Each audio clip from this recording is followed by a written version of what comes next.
এটা হচ্ছে বন্ধুরা তারাপীঠ মহাশ্মশান। তোমরা যদি কখনো যাও তো আগে এই শ্মশানেও ঘুরে নিও। তারাপীঠ যাওয়া মানে এই শ্মশান না দেখলে তারাপীঠ আসাই বৃথা। এখানে যজ্ঞ হচ্ছে, তন্ত্র সাধনা হচ্ছে। তন্ত্র সাধনা এক মহান শক্তিপীঠ তারাপীঠ।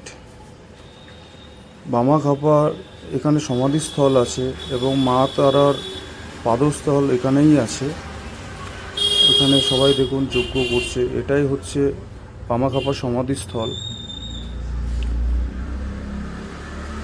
যারা আসবেন এই মহান পবিত্র জায়গায় অবশ্যই ভিজিট করবেন তারাপীঠ মহাশ্মশান।